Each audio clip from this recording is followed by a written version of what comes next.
drive rockets scheduled for home. Why don't you turn this way in the back? We're at a party in Space Center Houston and are on our way to go to the Space Center. What I'm saying at the Field Center is the heart of human spaceflight exploration for over the last 50 years. Hello. Hello.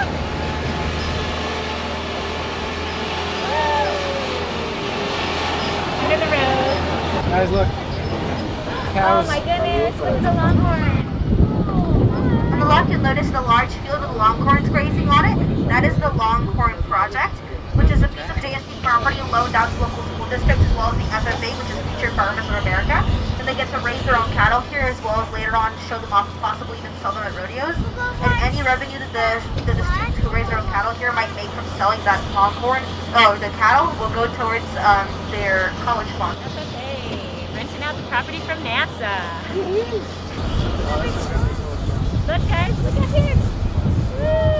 On the right, you'll notice a large white building. This building holds the Saturn V. The Saturn V, inside of this building, is a real rocket.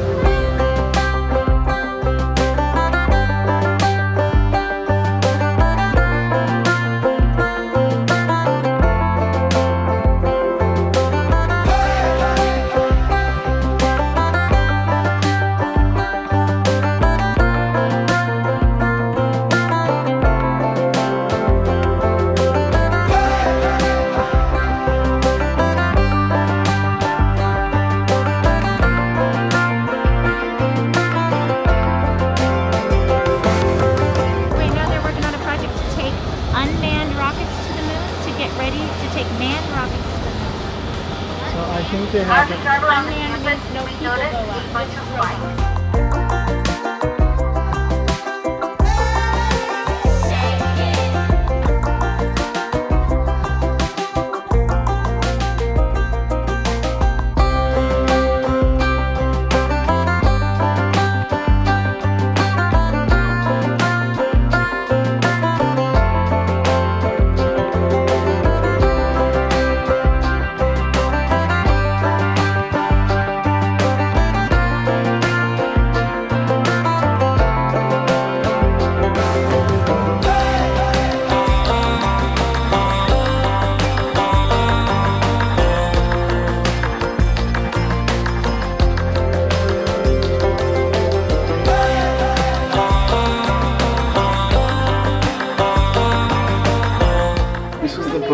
Starliner.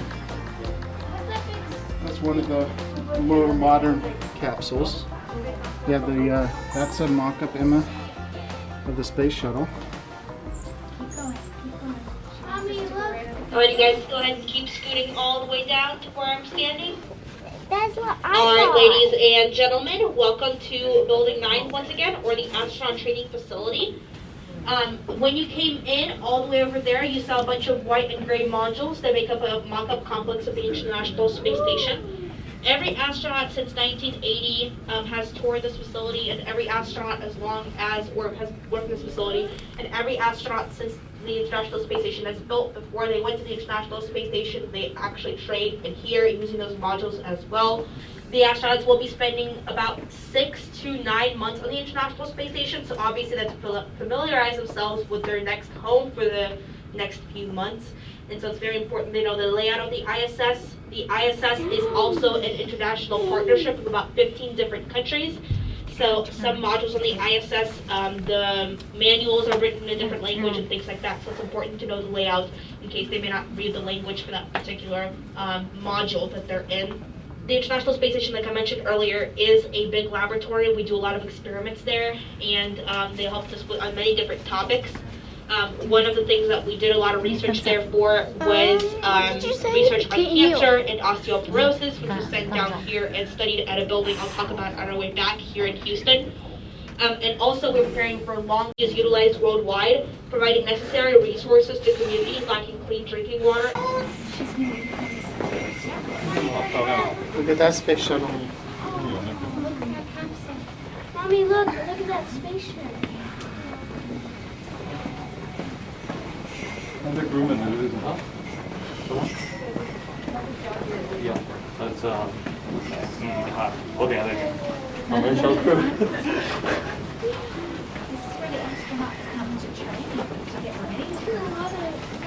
这个地方跟你的线条完全不一样。机器人看可爱。 I think I need Oh, there's one of the robots. robots. Are you guys put them all the way down? There's a robot. Oh, you'll notice a large blue H-shaped structure. If you look to the right of it, you'll notice a capsule with gray scaffolding around it. That is a model of our Orion spacecraft. Like I mentioned earlier, we are launching missions back to the moon. Unmanned missions will start within the next few months, and manned missions are scheduled to start around 2023 or 2024. And so the Artemis program is going to take us back to the moon, and the Orion program will also take us up to Mars in 2030s or 2040s or even a little bit later than that. And that is a spacecraft we're going to be using for both those programs. The Orion capsule takes the Apollo design but improves upon it, making the Orion capsule more reusable, autonomous, and fit for bigger parties of astronauts. As our missions to Mars and beyond will have more astronauts on those missions. The Gateway is the goal of our Artemis programs. It's going to be a station in the orbit of the moon. It'll provide a permanent human presence in outer space, easier access to the moon and its samples, as well as a refueling station. Also, guys, over here at the very end of the catwalk, there is some gray scaffolding, and there is a robot there. There may be a couple robots there. That is the Valkyrie. The Valkyrie, although it is going to be launched to celestial bodies later on, that was not its original intent. The Valkyrie can be operated via a VR headset, which makes it very usable for disaster zones down here on Earth. I really like the robots. The robots are pretty cool. Yeah. They're called Valkyrie. The Valkyries, yeah. Emma, what did you think of that? It was pretty interesting. Yeah. And you could watch the people down there work because they were working down there. What were all those models for? Training the astronauts. Right? Where are they heading to? The moon. And to? Mars? And Mars. Edison, what did you think? I saw like those smaller robot models. Uh-huh. Yeah, what are they called? Valkyrie. Algorithm.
this is so cool.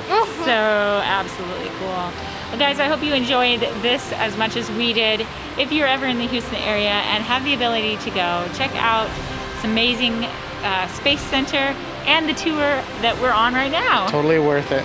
And this is a real rocket that went into space. Saturn V, there it is. It's called Saturn V because of the 5 rocket boosters on the back of it. Yep. Thank you guys so much for watching. If you like this video, make sure to give it a thumbs up. And as always, live life intentionally. Bye everyone. Bye.